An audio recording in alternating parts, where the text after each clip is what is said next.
السلام.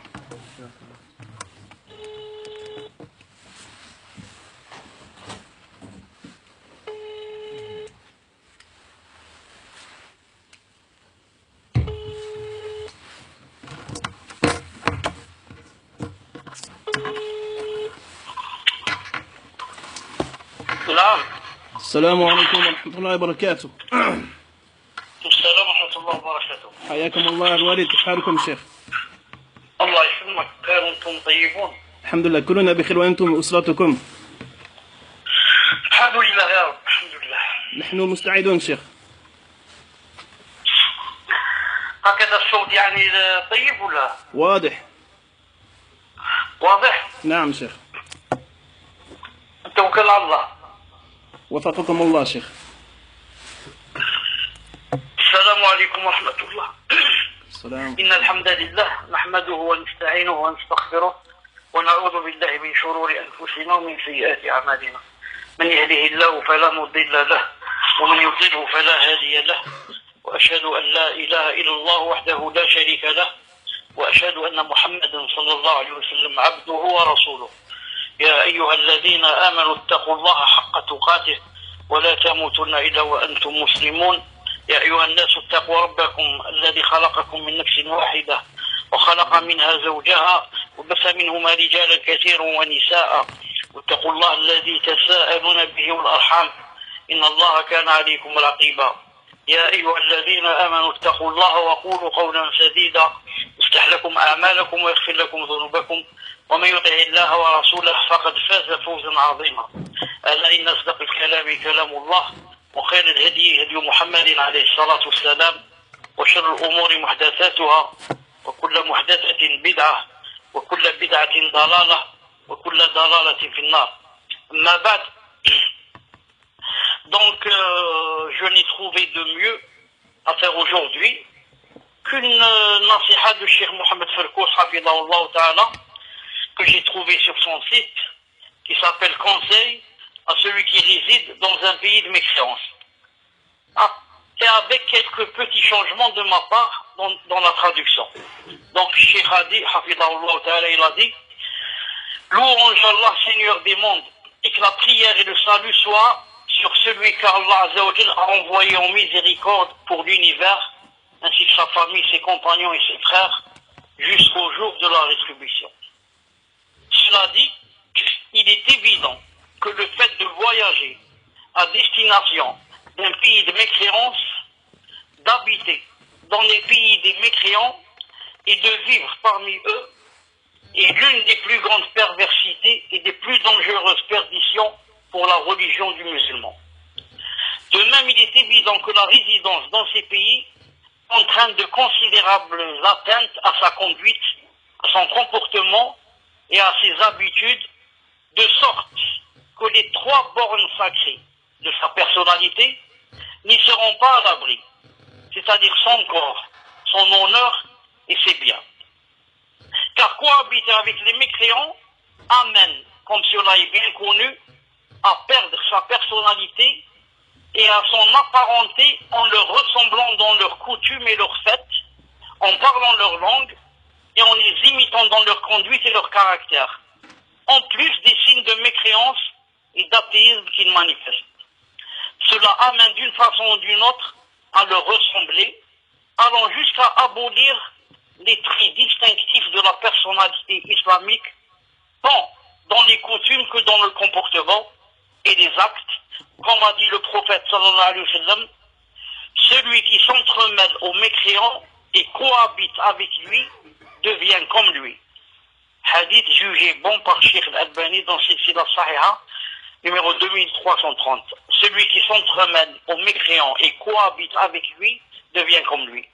Il en est de même pour celui qui affectionne cela et en est satisfait. Car le prophète alayhi salam a dit: l'homme est avec celui qu'il aime. L'homme est avec celui qu'il aime. Rapporté par Bukhari et Muslim. Et ceci est appuyé par un autre hadith du prophète alayhi salam, lorsqu'il a dit: quiconque imite des gens en fait partie. Hadith jugé bon par Cheikh Al-Albani dans Irwa Al-Ghali, 1269. Ibn Taymiyyah rahimahullah ta'ala a dit: le minimum qu'indique ce hadith, quiconque imite des gens en fait partie, il a dit, le minimum qu'indique ce hadith est que le fait de son apparenté est interdit. Même si son sens apparent est que celui qui s'en apparente est un mécréant, comme dans la parole d'Allah, وَمَن يَتَوَلَّهُم مِّنكُمْ فَإِنَّهُ مِنْهُمْ. Et celui d'entre vous qui les prend pour alliés devient un des leurs.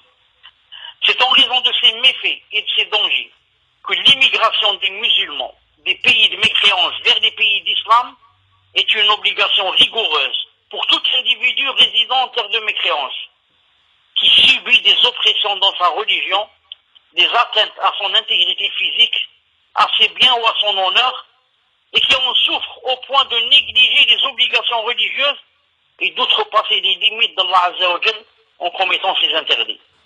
En effet, celui-ci ne peut, c'est-à-dire le musulman vivant dans les pays de mécréance, celui-ci ne peut, du fait de la pression psychologique et idéologique qu'il subit en terre de mécréance, il ne peut pratiquer des causes qui protègent sa personne et sa famille de l'enfer et qui sont représentées par la foi et les bonnes actions. Allah Azza wa Jal a dit, Ya ayyuhalladhina amanu, qu anfusakum wa ahlikum naran wa quduha an-nas wal hijara, عليها ملائكة غلاظ شداد لا يعصون الله ما أمرهم ويفعلون ما يؤمرون. Tahrim 6.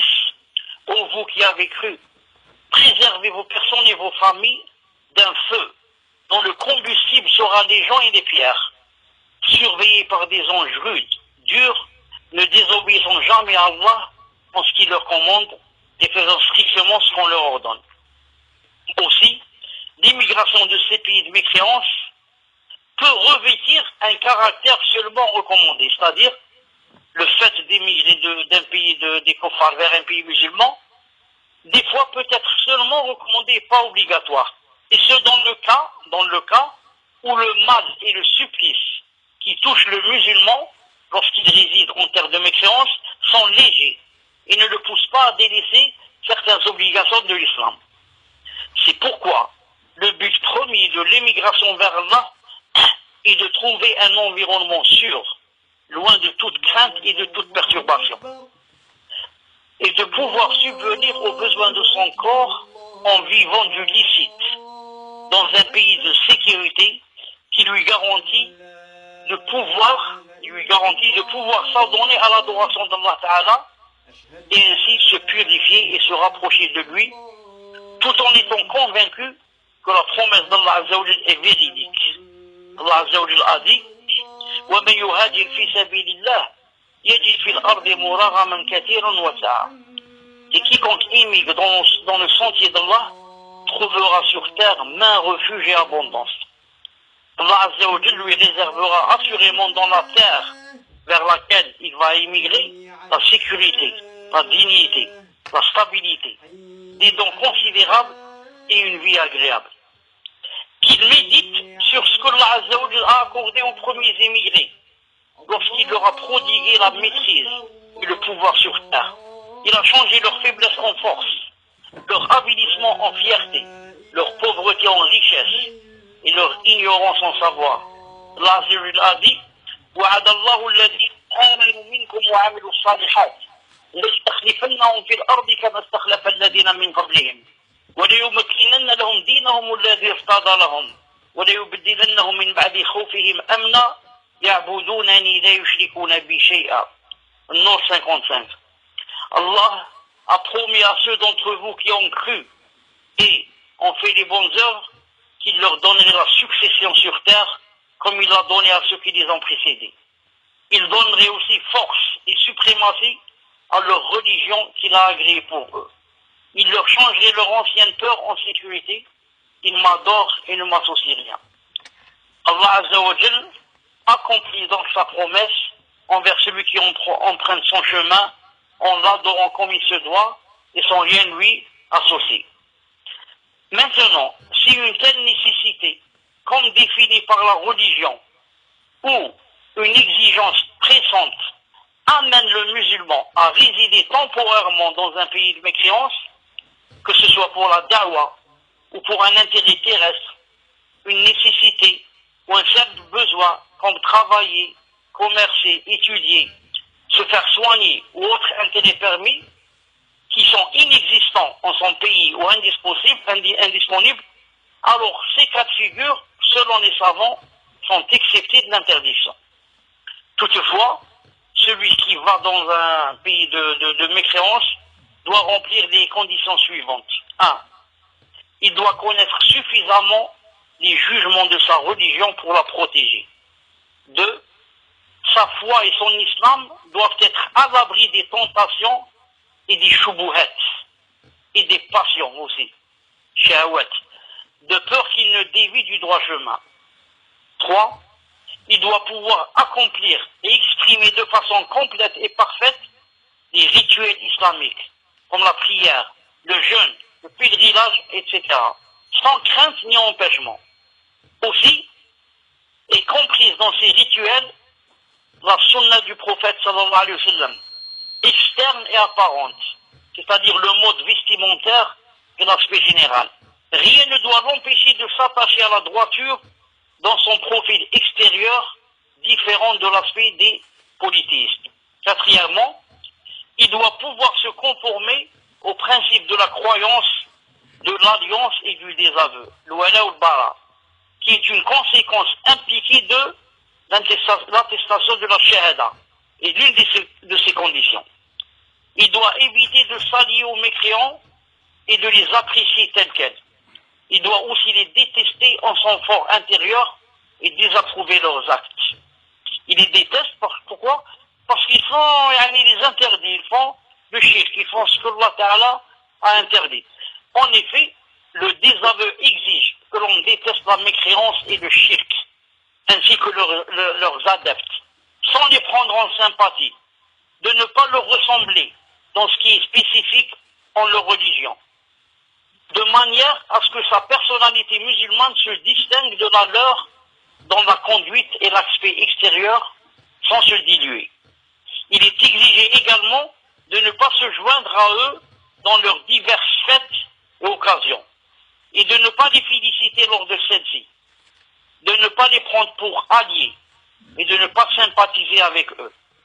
Car aimer les ennemis d'Allah amène à s'accorder avec eux, à les suivre et à agréer leurs actes, sans les réprouver ni les détester.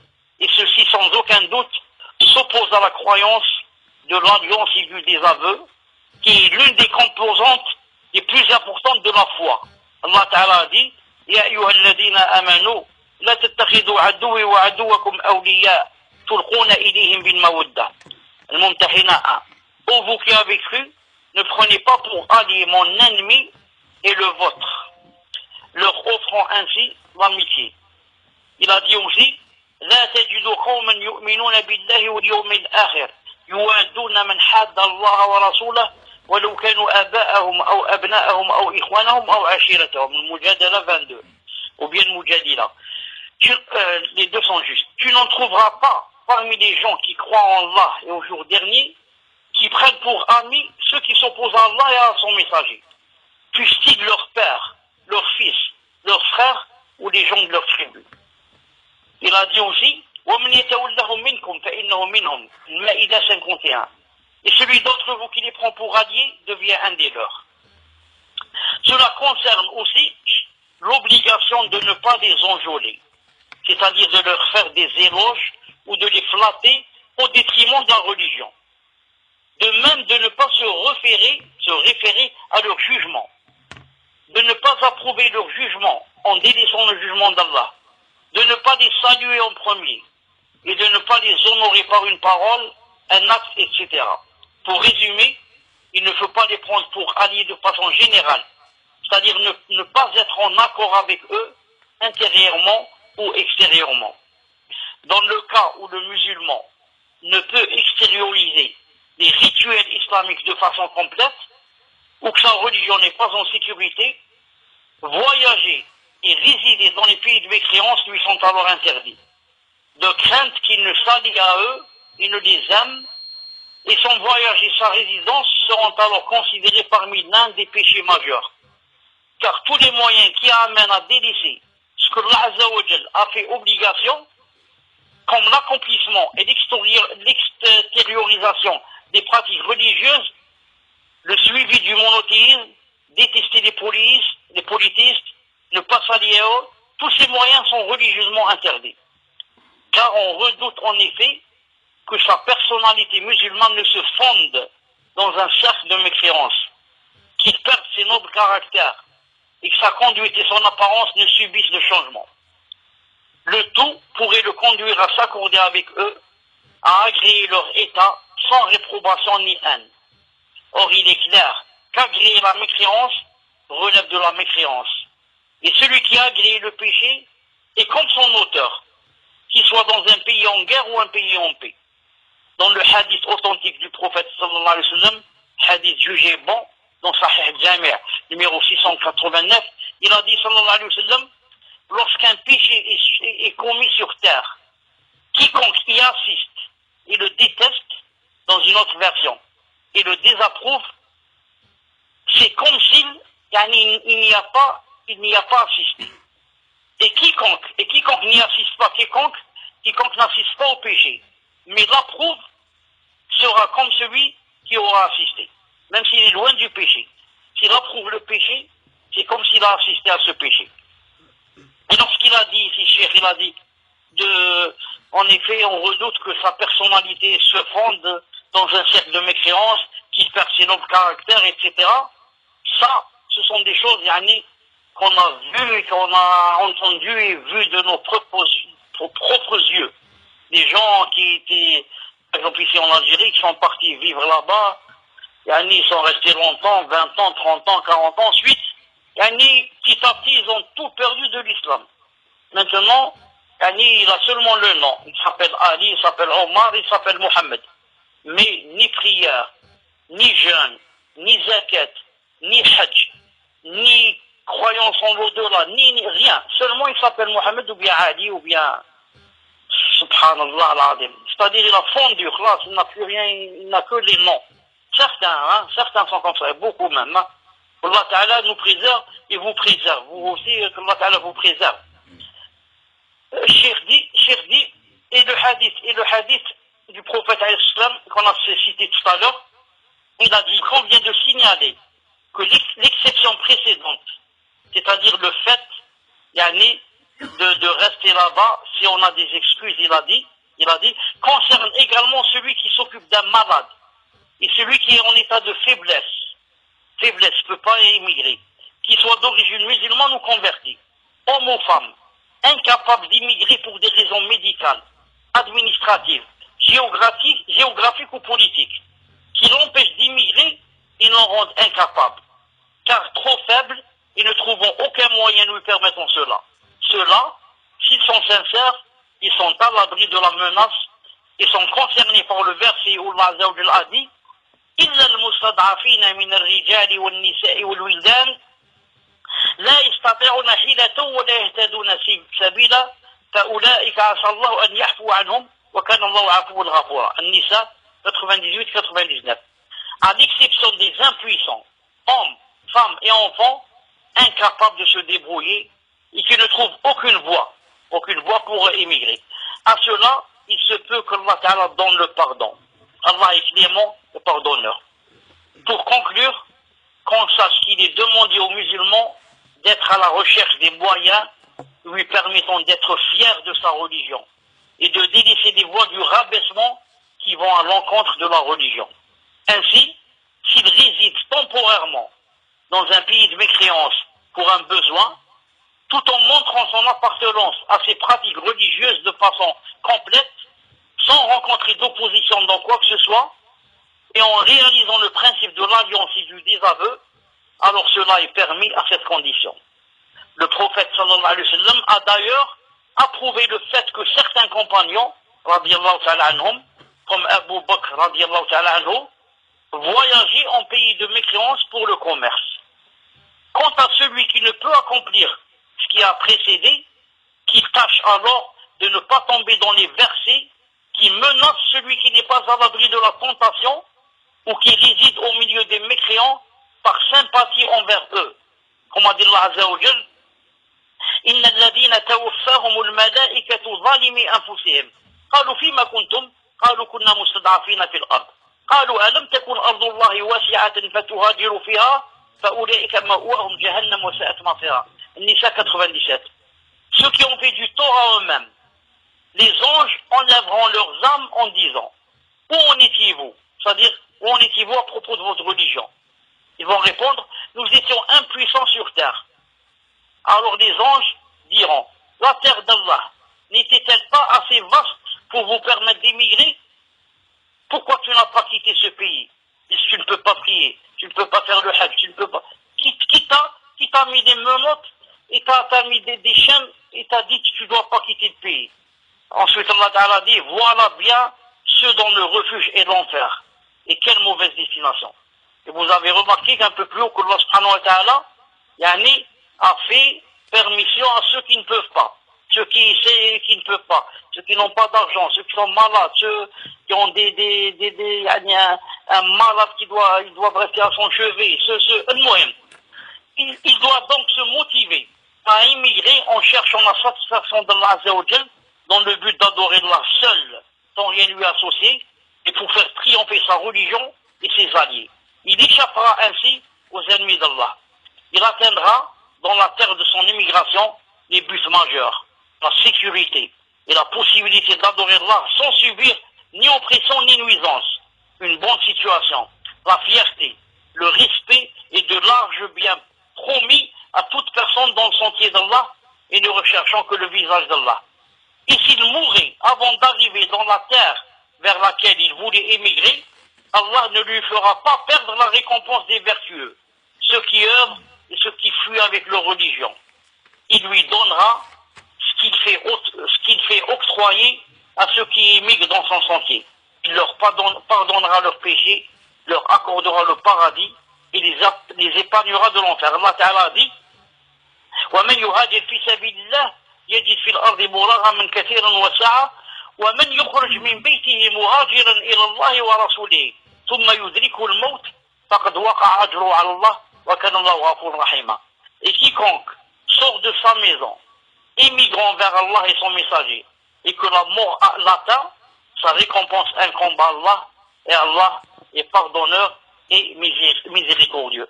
Nous demandons à Allah Azza wa Jal de nous compter parmi ceux qui écoutent la parole et en suivent ce qu'il y a de meilleur, qui nous protège de l'erreur et des tentations apparentes et cachées, qui nous mène dans le chemin de la guidée et de la réussite, qui nous regroupe avec les élus et qui nous fasse entrer au paradis avec les pieux. Il est certes clément et pardonneur. Le savoir parfait appartient à Allah Azza wa Jal. Et notre dernière invocation: Alhamdulillahi Rabbil Alamin. Bon, Inch'Allah, pour la parole de Cheikh Farkous, Hafidahullah Ta'ala, si vous avez, Inch'Allah, 2 ou 3 questions, tfaddal. Barakallahu fikum wa ahsanallahu ilaykum al-Walid. Cheikh, on a pas mal de questions. Combien vous nous autorisez de questions? Barakallahu fikum. 3, 4, maximum 5. Ahsanallahu ilaykum, Cheikh. Un frère vous demande, barakallahu fikum, lorsqu'une personne désire faire la hijra, doit-il la faire du jour au lendemain? Ou alors a-t-il le droit de se préparer, par exemple en faisant des allers-retours? Et est-ce que le temps qu'il fasse, qu'il prépare sa hijra, le fait qu'il reste en France est un péché?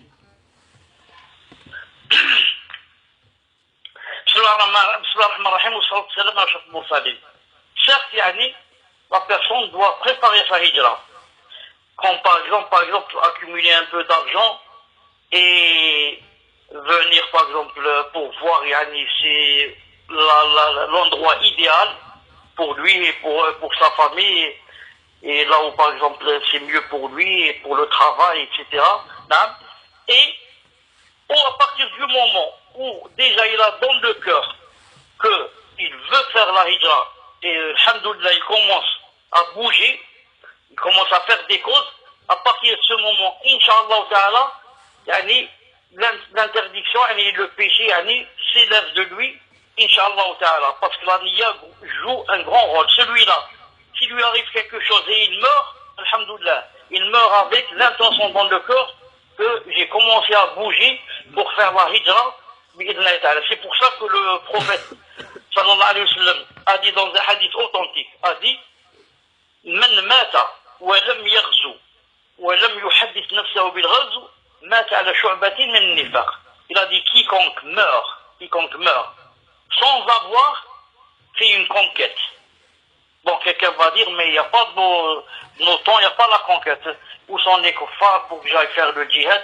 Ça y est. Donc il a dit quiconque meurt sans faire la conquête. Ou, voilà, donc, Marbat al-Faras, ou sans avoir, allez, sans avoir parlé avec son âme en son intérieur d'une conquête. Il a dit, celui-là meurt dans une des branches de l'hypocrisie. Donc, pour savoir que la niya joue un grand rôle. Il n'y a pas maintenant de djihad, mais dans ton cœur tu dis si jamais il y a un djihad, un vrai, et là où les grands savants disent, c'est pas djihad des tkfirines, des bombes et des je sais quoi. Djihad des grands savants. S'il y a ça, il dit, moi je serai le premier. La même chose pour la hijra. S'il a dans le cœur, il dit, dès que je peux, je démarre, il commence à bouger un peu, alhamdoulilah, yani, il s'est sauvé s'il lui arrive quelque chose, incha'Allah ta'ala. Fadlan. Barakallahu fikum wa ahsanallahu ilaykum, Cheikh. Un frère vous demande, ahsanallahu ilaykum, il désire se marier avec une sœur, cependant cette sœur n'a aucun mahram en France.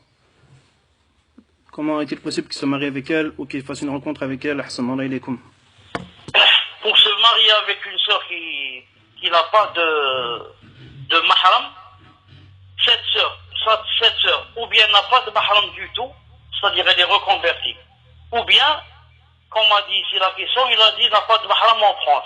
Si elle n'a pas de mahram en France, donc elle a des mahrams dans un autre pays. Si elle a des mahrams dans un autre pays, elle doit contacter son mahram et lui, dans l'autre pays, par téléphone, maintenant c'est très facile, et lui demander, de demander à son mahram qui est dans le pays, de donner la tutelle à quelqu'un en France. De donner la tutelle à quelqu'un qui lui présente, par exemple, à un voisin ou là, lui dit, je te donne la tutelle pour marier ma soeur ou ma fille ou quelque chose comme ça. Elle a dit, si elle a un mahram à l'étranger. Si maintenant elle n'a pas de mahram du tout, comme les reconvertis, il essaye, par exemple, si le centre islamique le marie, alhamdoulilah, s'il ne peut pas, il cherche un imam, pour le marier, si l'imam ne veut pas, personne n'accepte, elle cherche un frère qui est masha'Allah, et il la marie bi'idhnillahi ta'ala.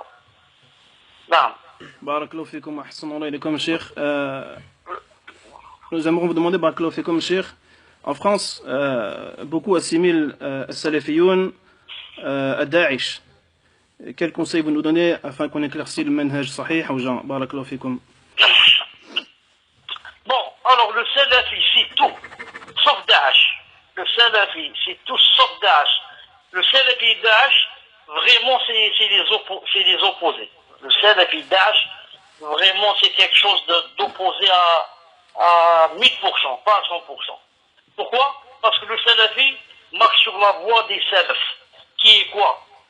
Sa prédication repose sur inviter les gens à connaître l'islam, inviter les gens à connaître le tawhid, avoir un bon caractère, être doux dans la da'wah, marcher avec sens. Alors que et suivre les savants, tout ça, suivre les savants, les grands savants. Alors que les Daesh n'ont pas du tout ça. Les Daesh, leur but c'est quoi? Leur but c'est aller flamber dans le monde, c'est exploser des bombes, c'est égorger les gens, c'est faire des problèmes. C'est faire des problèmes en assimilant tout ça à, comme quoi ça vient d'Allah, ça vient de son prophète et ça vient de la charia. Alors que Allah subhanahu wa ta'ala et son prophète et la charia se désavouent de Daesh. Se désavouent de Daesh. Totalement. Naam. Toute personne qui fait partie de Daesh, naam, nous tous, nous les Salafi bid'ah, on s'en désavoue, naam, dans ce monde et dans l'au-delà. Dans ce monde et dans l'au-delà. Je vous donne une petite preuve pour vous sachiez que Daesh ne sont pas sur la voie droite. Une seule preuve. Est-ce que vous connaissez un seul savant dans le monde, parmi les savants connus, qui a dit que Daesh sont sur le droit chemin, ou bien qui est d'accord avec eux, ou bien qui les encourage? Il n'y a pas. Abdullah ibn Abbas, le cousin du prophète, quand il a fait la polémique, ou le débat avec les Khawarij, qu'est-ce qu'il leur a cité? Il leur a dit Ayyuhan nas, méditez, il leur a dit. Il n'y a aucun compagnon du prophète de votre côté. Tous les compagnons sont de votre côté, sont du côté de Ali ibn Abi Talib. Méditez. Comment se fait-il? Un seul compagnon n'est pas avec vous. La même chose ici. Daesh, un seul savant n'est pas avec eux. C'est vraiment donc. Et ensuite, pour terminer, pour parler de Daesh, il faut dire la vérité, il ne faut pas cacher aux gens. Daesh, yani, c'est une fabrication, yani, américano-sioniste. Tout le monde sait que, yani, ça vient de là-bas et que ça n'a rien à voir avec le djihad et avec tout. Même les Américains disent que ça vient de nous et c'est nous qui avons fait ces groupes comme ça. Chaque 2-3 années, maintenant c'est le Qaïda, après c'est Daesh, après c'est Gda. Et il y a comme ça, toujours il y a une secte nouvelle qui arrive pour yani, tromper des gens et pour amouchir l'islam et pour faire fuir des gens de l'islam. Maintenant, subhanahu wa ta'ala fera triompher sa religion, bi'idnillahi ta'ala. Tfadal. Barakallahu fikum wa ahsanallahu ilaykum, Cheikh. Dernière question, ahsanallahu ilaykum. Pas mal de frères et sœurs, Cheikh, sont éprouvés par le fait de ne pas être mariés. Ahsanallahu ilaykum. Ils voudraient un conseil de votre part, en attendant qu'ils patientent. Shakallahu alaykum. D'abord, qu'ils patientent. Comme dit Allah subhanahu wa ta'ala, et comme dit le prophète Islam, ils patientent en jeûnant, jusqu'à ce que Allah subhanahu wa ta'ala fasse une solution, et qu'ils sachent que toute personne que Allah a écrit sur l'Ohl Mahfouz, la tablette préservée, qu'elle va se marier, elle va se marier. Tôt ou tard. Si Allah ta'ala ici, cette personne va se marier, elle va se marier tôt ou tard. Moi, dans le cours passé de samedi, on parlait aussi de mariage, j'ai une sœur qui ne s'est pas mariée comme ça. J'aurais donné l'exemple d'une de mes sœurs d'allaitement. Une de mes sœurs d'allaitement, je leur ai dit, elle s'est mariée à 48 ans. Elle ne s'est jamais mariée. Elle s'est mariée à 48 ans. Ensuite, mon épouse m'a corrigé après. Elle m'a dit, pas à 48 ans, à 50 ans exactement. À 50 ans, elle s'est mariée. Et ils ne sont jamais se mariés auparavant. Donc, quand Allah subhanahu wa ta'ala dit qu'il y a une personne qui se marie, même si c'est à 60 ans, il va se marier. Mais lui, la personne doit faire des causes. Si c'est une sœur, par exemple, elle dit à ses amis, à elle, ses sœurs, elle leur dit, par exemple, je veux me marier. Ensuite, ses sœurs et ses voisines, etc., l'aident en lui cherchant. Celle-là, elle lui cherche son frère, l'autre, elle lui cherche son cousin, l'autre, elle lui cherche Oulitra, et comme ça, elle essaie d'être une cause pour les marier, bi'idhnillah. La même chose pour le frère, il dit à ses amis, il dit à ses connaissances, je veux me marier. Même mieux que cela, c'est de la sunna que la personne elle-même, c'est elle qui dise à la personne, j'ai ma soeur si tu veux te marier avec elle. J'ai ma cousine si tu veux te marier avec elle. J'ai ma fille si tu veux te marier avec elle. Omar al-Khattab a dit au prophète sallallahu alayhi wa sallam, Hafsa si tu veux te marier avec elle. Il a dit à Abu Bakr Siddiq, Hafsa si tu veux te marier avec elle. Il n'a pas dit au prophète, il a dit à Abu Bakr. Il y a Hafsa, je te la présente, je ne sais pas si je la présente dans le sens, je vais te la ramener, mais je la présente comme prétendante si tu veux te marier avec elle. Ensuite, il est allé dire à Uthman ibn Affan, il y a ma fille Hafsa si tu veux te marier avec elle. Et même si dans le Coran, inni uridu an unkihaka ihda ibnatayya hatayn ala an ta'jurani thamaniya hijaj. Je veux te marier avec l'une de mes deux filles. Quelqu'un qui, certains disent, il s'appelle Chouaib, mais c'est pas Chouaib. Quelqu'un dit, dans le Coran, quelqu'un a proposé à Moussa alayhi salam. Il a dit, je veux te marier avec une de mes deux filles. Pourquoi? Quand c'est toi qui propose, tu as l'avantage de lui avoir cherché quelqu'un qui, d'après toi, remplit les conditions. Toi, tu ne vas pas au premier venu, tu lui dis, il y a ma fille si tu veux l'épouser. Mais, parce que tu as vu quelqu'un, tu as vu qu'il était machallah dans la science, machallah dans le caractère, c'est mieux donc de lui dire, peut-être qu'il va accepter, c'est mieux qu'il vienne quelqu'un qui, je ne sais pas, peut-être, apparemment il est bien, alors qu'il est plein de problèmes, de machakil, et il va l'épouser. Donc, des personnes, Inch'Allah Ta'ala, doit faire des causes. Et parmi les meilleures causes, c'est de faire beaucoup de doigts et de demander à Allah subhanahu wa ta'ala de vous marier. Naam.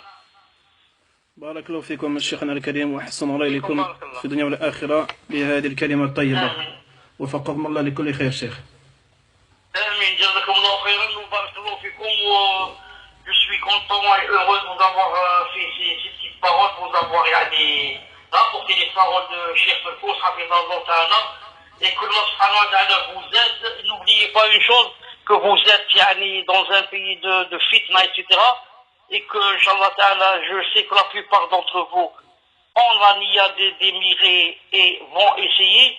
Et ceux qui, en général, n'oubliez pas que vous avez de grandes récompenses, Inch'Allah ta'ala, pour des grandes fitnas qu'il y a là-bas et que vous êtes en train de patienter.